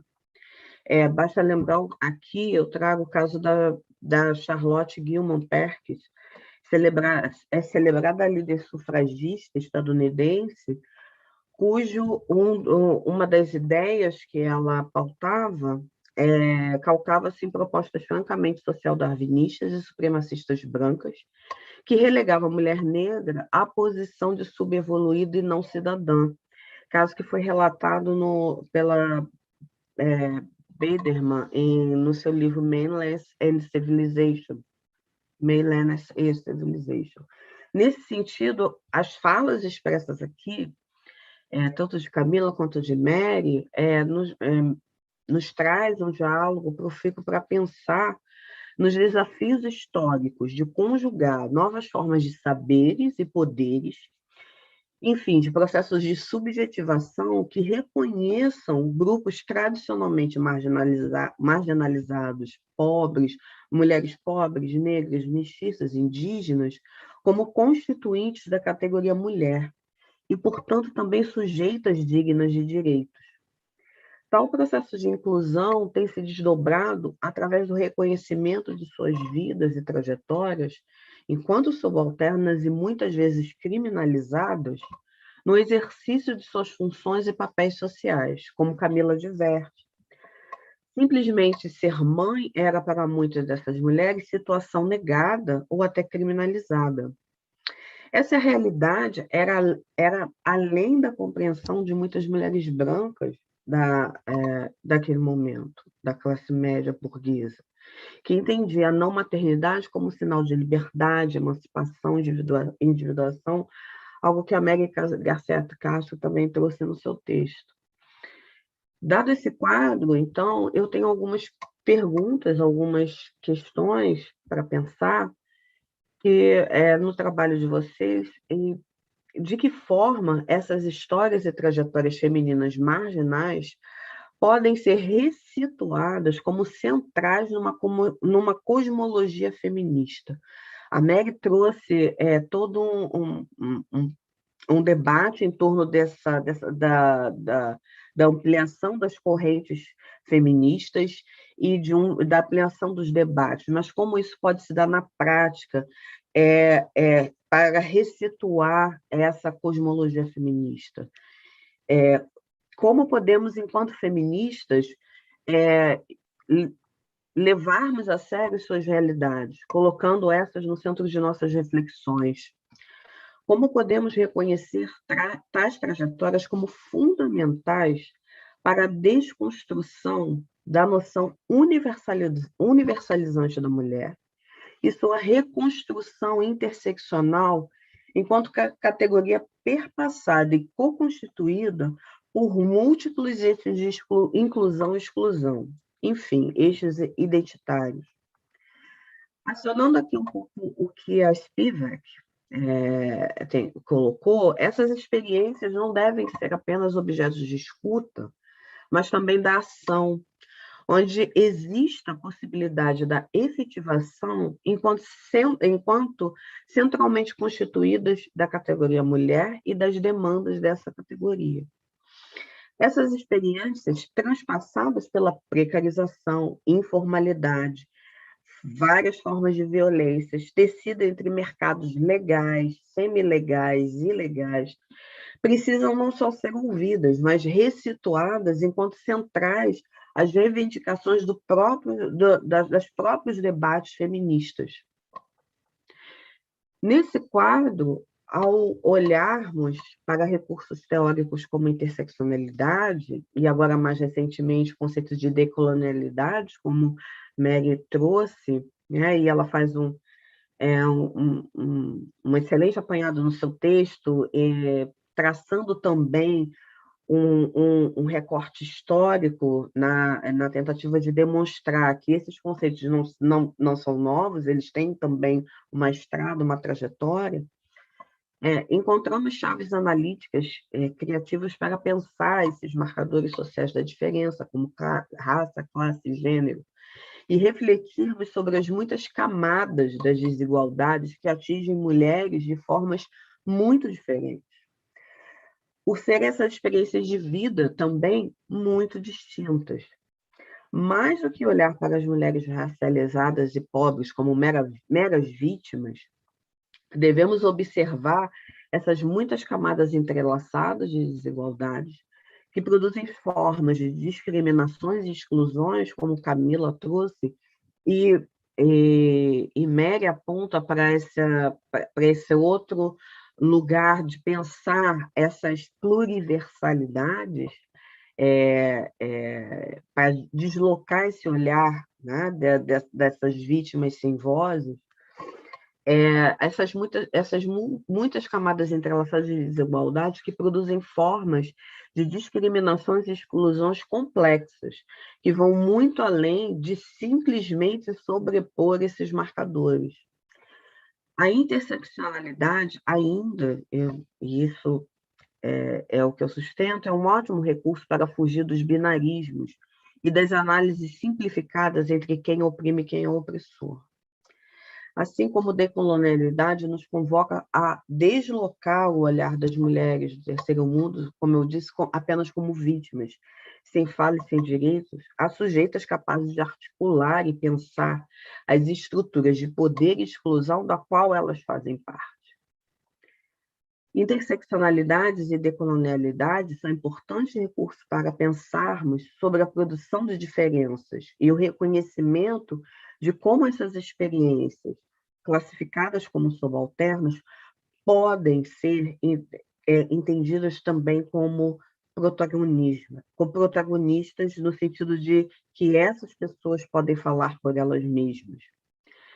No entanto, para que esses recursos de fato sejam efetivos, é preciso ter muito bem delimitado toda a história que tentei mais ou menos pontuar e, de fato, nos desafiarmos a olhar para mulheres pobres, racializadas, de contextos muito distintos, como também sujeitas, como também detentoras de condições de expressar e verbalizarem as suas dinâmicas, as suas necessidades e as suas reivindicações, sem que elas possam ter intermediários ou tradutoras de suas próprias existências e trajetórias. Eu acredito que um dos desafios é que essas trajetórias diversas, falando no âmbito acadêmico e no que a gente está se propondo, que é debater novas e também correntes também já entendidas como egocêntricas, mas também que podem contribuir a esse debate, não como temas exclusivamente das mulheres negras, né? Não como um tema que só interessa as mulheres negras, mas que esse debate ele deve ser incorporado dentro dos feminismos, dentro das correntes feministas, como a Mary Garcia Castro bem colocou.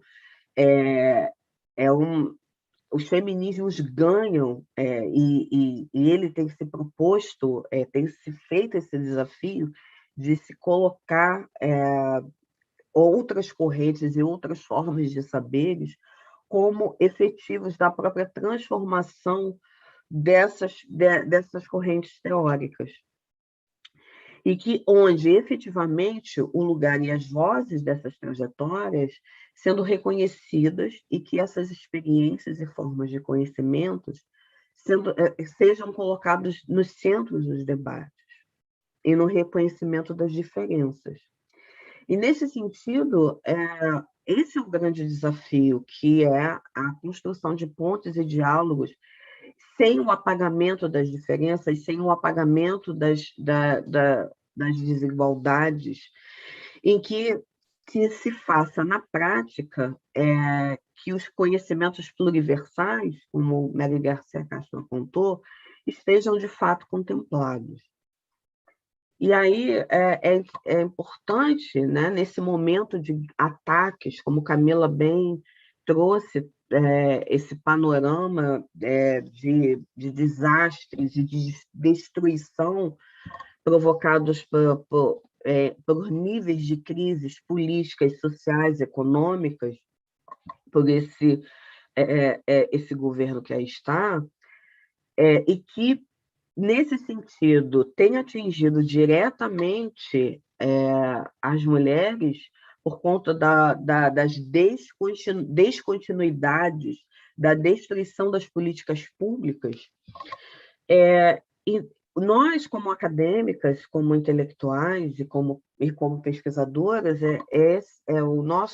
eu entendo que, eu compreendo que o nosso papel é justamente não recuar nesse processo de democratização, de expansão e de possibilidades que políticas anteriormente colocadas, como a de cotas, proporcionou a essa diversidade de saberes e de corpos até então entendidos como marginalizados, indesejáveis. Nesse momento de ataques que as universidades têm sofrido, essas conquistas advindas de um complexo movimento de luta dos movimentos sociais e de debates intensos nas universidades, e que tem provocado, em certa medida, que a academia repensar sua posicionalidade, sua história, nós não podemos ceder. A solução, ou seja, a alternativa para resistir a esses ataques é justamente não ceder a esses a uma nova padronização e o recuo dessas políticas. É justamente o contrário, fazer com que se aprofunde esse debate, que se aprofunde a partir de ideias como as correntes feministas e as correntes dos movimentos sociais, para que essa diversidade e essa democratização possa, de fato, se concretizar.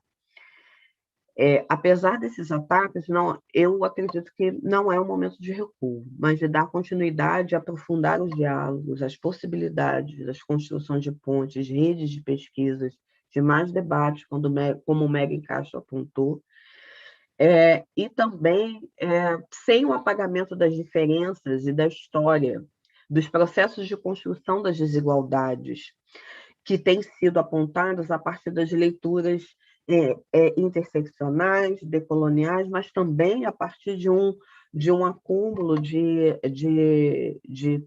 leituras e correntes clássicas, né?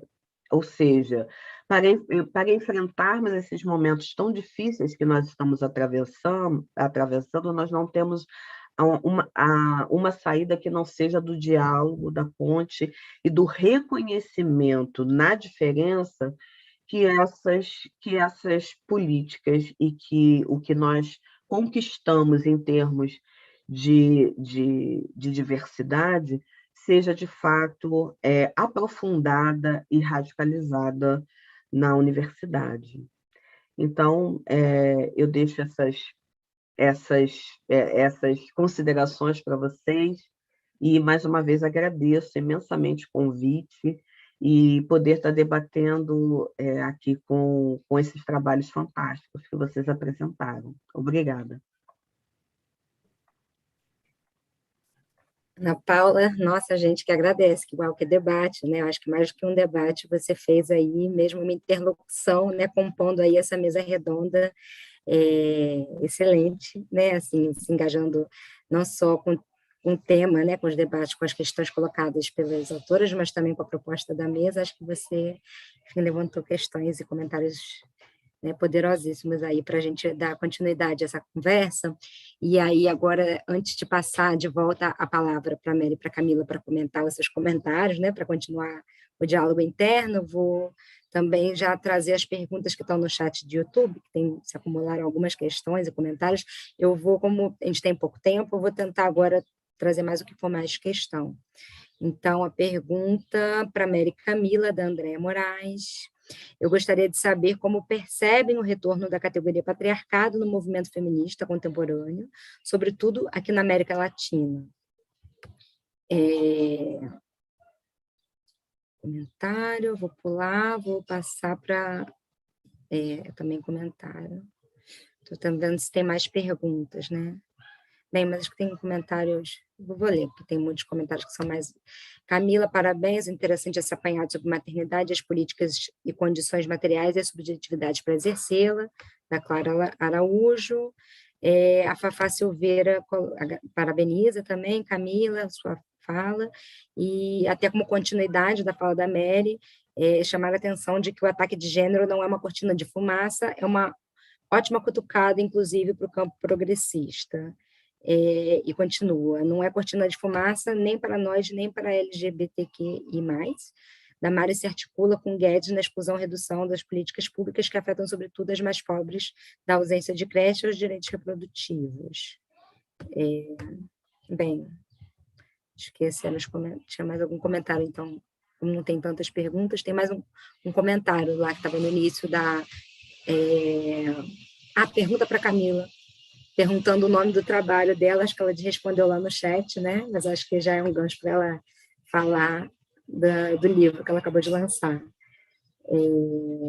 E a Giza Camila, né, fala dessa ministra, também colocou sob sigilo a regulamentação de artigo da Lei Brasileira de Inclusão, que determina quem não é pessoa com deficiência, que é outro aspecto que é pouco discutível, é exatamente a maternidade atípica racializada.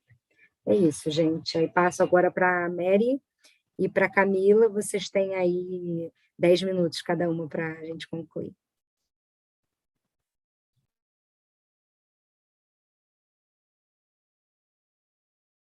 Vai, Mary. Pode ser você primeiro.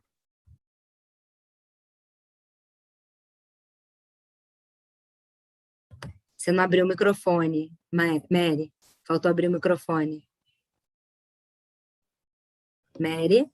Abriu de novo? Abriu agora. Abriu, não foi? Ótimo, é que abre e fecha. Eu só tenho que agradecer muito, muito a Ana Paula, a Camila também, a Laura. Foi uma mesa, sinceramente, que vai contribuir muito para os meus trabalhos futuros, e eu só ficaria com uma parte muito específica, quando a Ana Paula pergunta como ressituar essas cosmologias feministas. E eu acho que já está vendo o nosso papel de outros feminismos, que não o feminismo negro e o feminismo decolonial, como a Rita Segato chama, né? A escuta por demanda. Quais são as demandas? Qual é a escuta? E atacar a questão do mercado, do mercado editorial, que várias feministas negras já estão fazendo, ampliar, ou seja, como a Spivak diz, não tem voz? Tem voz, sim, mas tem voz, mas tem que falar por elas mesmas, né?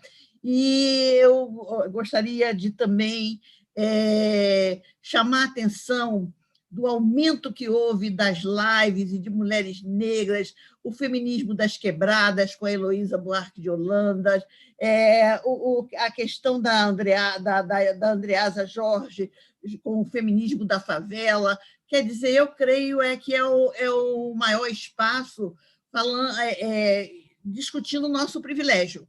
Nós temos um privilégio editorial, temos um privilégio de escuta, como a Camila colocou muito bem, né, que determinadas posições são mais escutadas, são mais divulgadas, só pelo fato de quem é que as apresenta.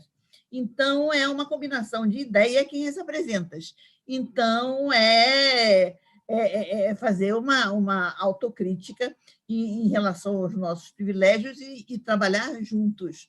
Eu creio que é isso. No mais, concordo com você, há que discutir, há que ver. Tem fronteiras? Tem algumas fronteiras. O nosso debate da relação entre a questão da modernidade é muito complexo. Como a Pilar Sorge diz muito bem, o feminismo, qualquer que seja ele, deve muito à modernidade. Mas a modernidade, como diz Quijano, como diz vários autores da decolonialidade, a modernidade é a outra cara da colonialidade. Que modernidade é essa? Que modernidade? A modernidade, a Europa se fez com o quê? Com a escravidão, com as escravitudes. Então, nós temos que discutir a modernidade. Por outro lado, modelo de desenvolvimento. Tem certos modelos de desenvolvimento que o negro, a negra, o índio não tem lugar nesse modelo de desenvolvimento. Um desenvolvimento relacionado com o extrativismo, relacionado com o produtivismo, a noção de classe como só da Revolução Industrial, isso retira N outros sujeitos. Como diz alguns autores, por exemplo, o pessoal da Rosita Scholl e do grupo da crítica. Será que a luta de classe é por sujeitos ou é por temas? O racismo é uma luta de classe.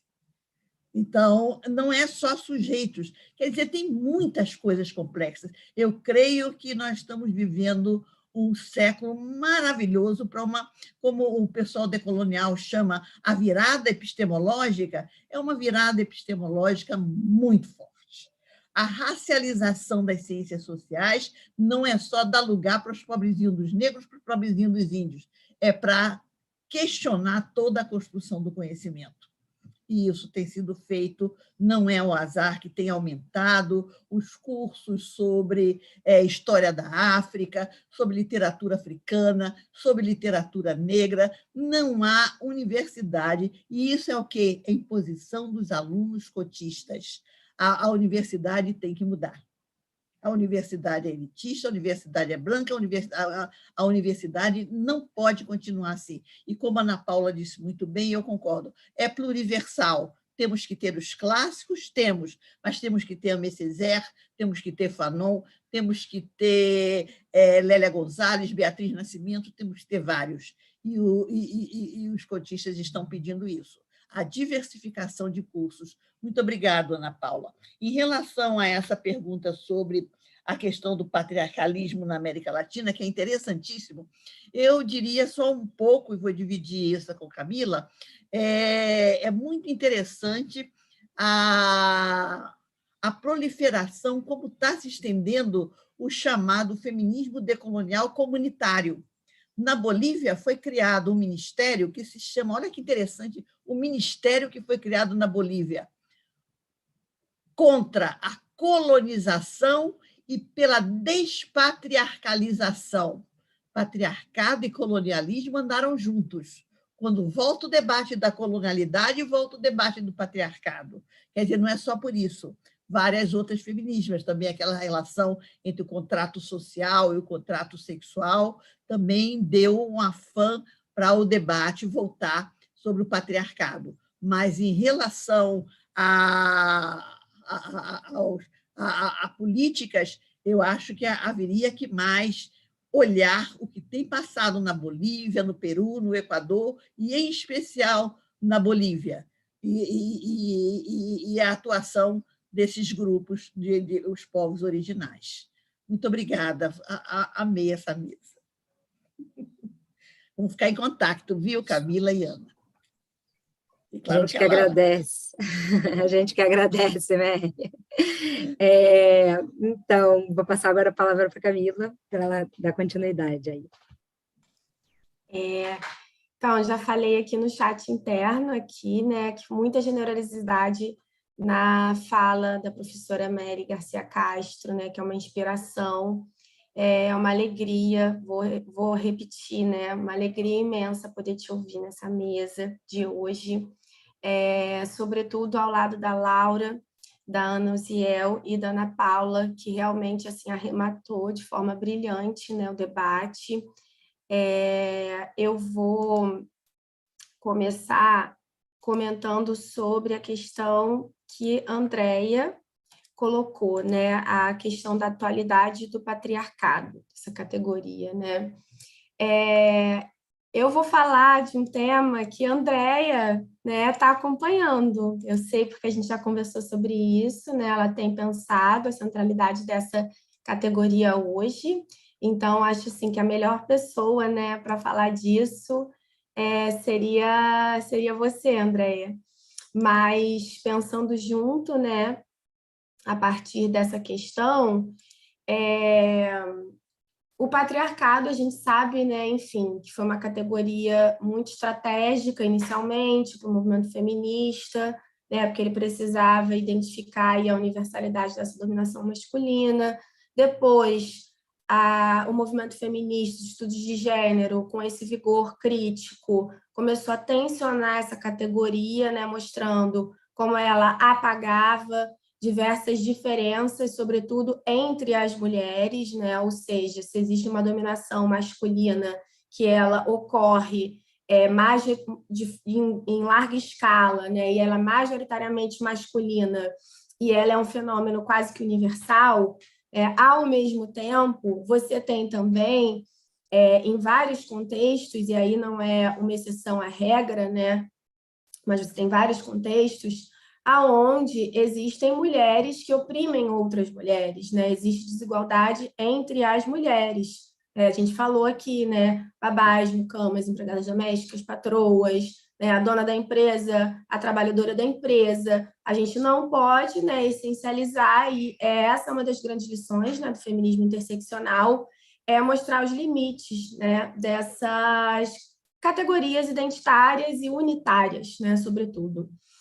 E só então, assim, até aqui, né, a gente acompanha a crítica ao patriarcado, sobretudo no plano teórico, né? Quando a gente está em sala de aula, a gente sempre tem que chamar atenção para isso.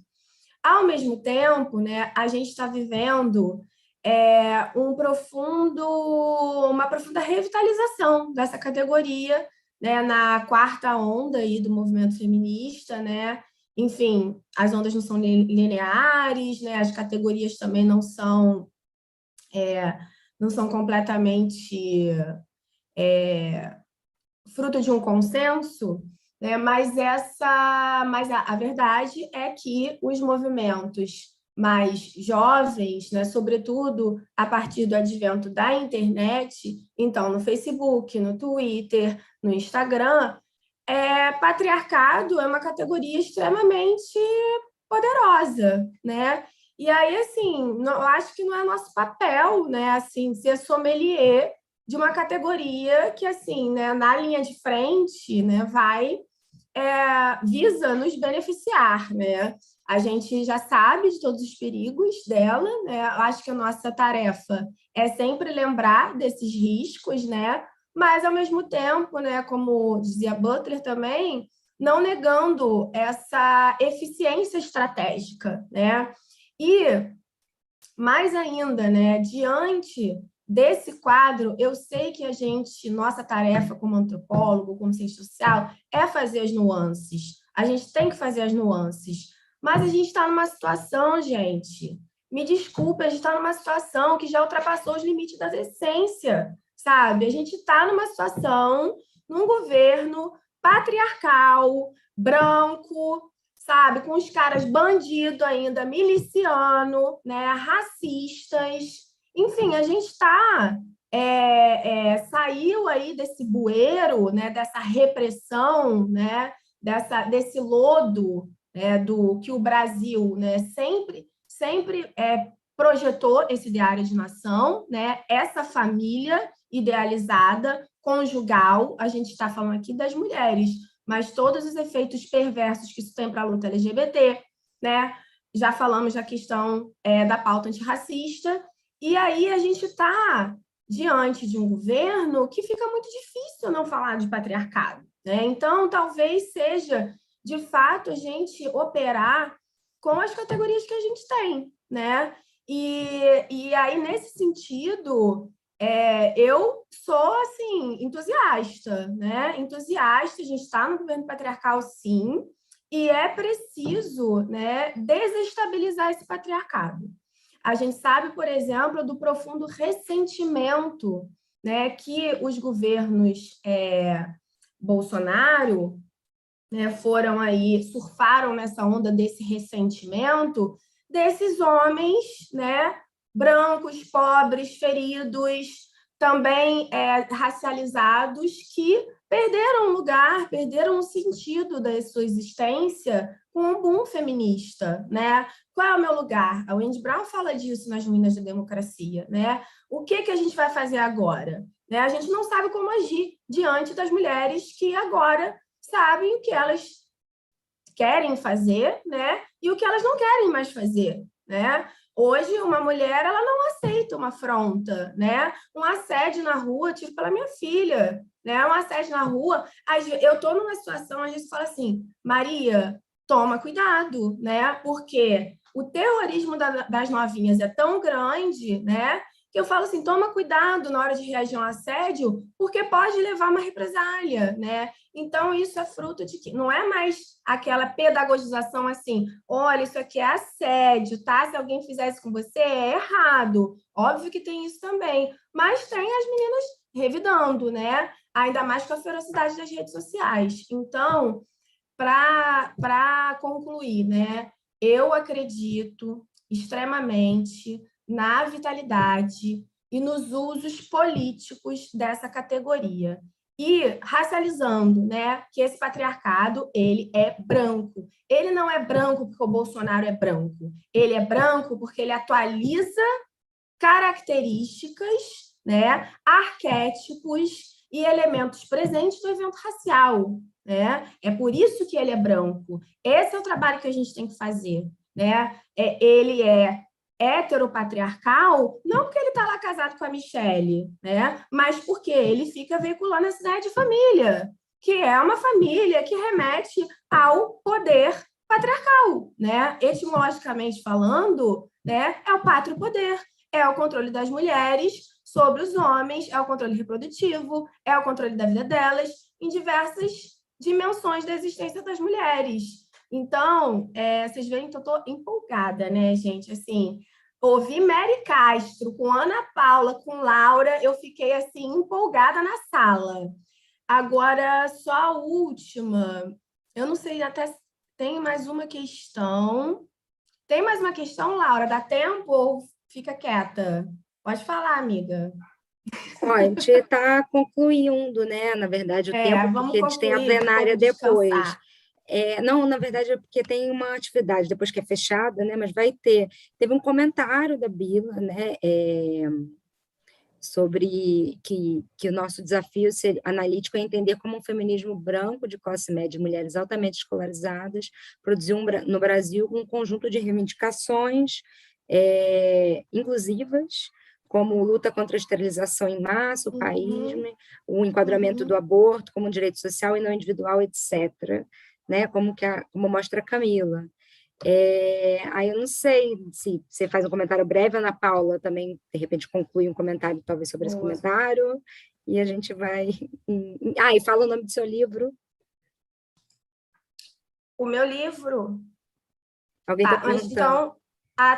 Antes de passar para a Ana, né, para ela arrematar, reagindo, né, ao comentário da professora Bila Sorge, dizer, né, ainda bem que eu tenho as amigas aqui, né, para ajudar a fazer a publi, a tese de doutorado, que foi fruto da orientação com a minha querida orientadora, que é orientadora para sempre, Adriana Viana. Ela foi publicada pela editora Telha esse ano. Ela se chama Figuras da Causação, as novinhas, as mães nervosas e as mães que abandonam os filhos. E eu deixei o link aqui embaixo e também no Laboratório Feminismos na Diferença. Vocês podem pegar mais informações, não só sobre o livro, né, como os cursos, né, que a gente vem realizando também. Obrigada. Obrigada, Camila. E agora, Ana Paula, quiser arrematar aí? Não, eu adorei, também estou assim, também muito que nem Camila, empolgadíssima, adorei a mesa. Muito bom. E concordo, Bila, eu não tenho desacordo, não, eu concordo que, de fato, eu acho que, eu acredito, e eu tenho falado isso em outros momentos, que os feminismos, que as correntes feministas brancas, elas não são homogêneas, né?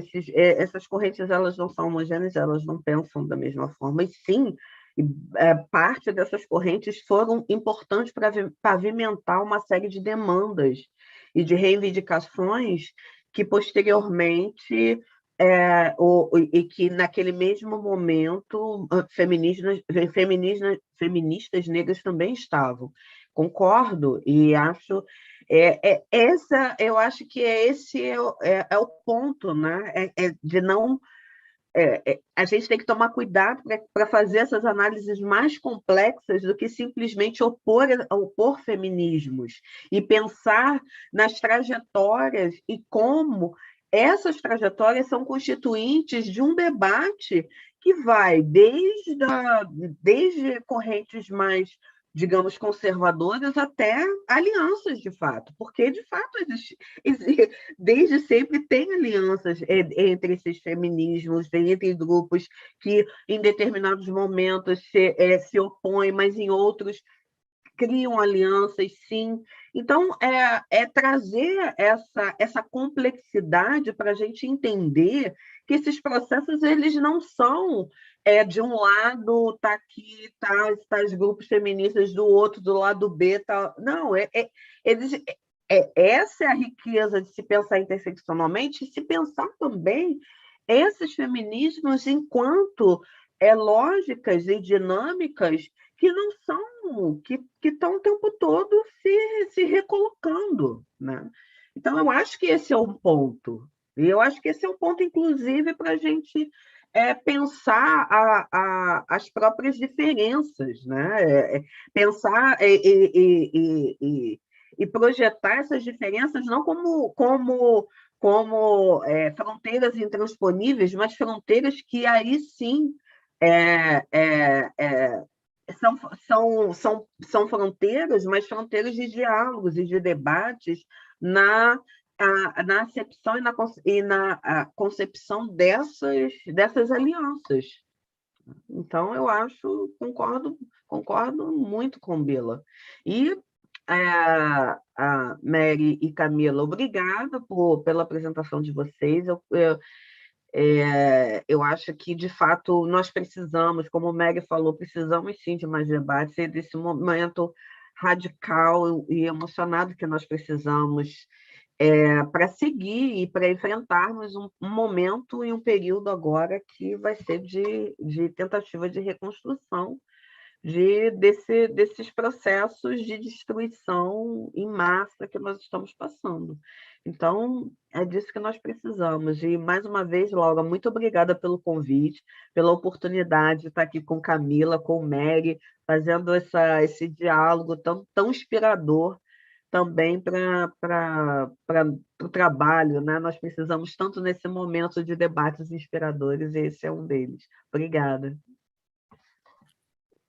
Gente, eu que agradeço muitíssimo, né, a vocês três, Mary, Camila, Ana Paula, todo mundo que nos acompanhou também pelo YouTube, que ainda vai assistir, porque fica gravado, então, às vezes as pessoas não estão vendo agora, mas vai ter com certeza, muitas visualizações depois. Eu mesmo vou falar para que as pessoas assistam, né? Acho que foi um debate muito bom.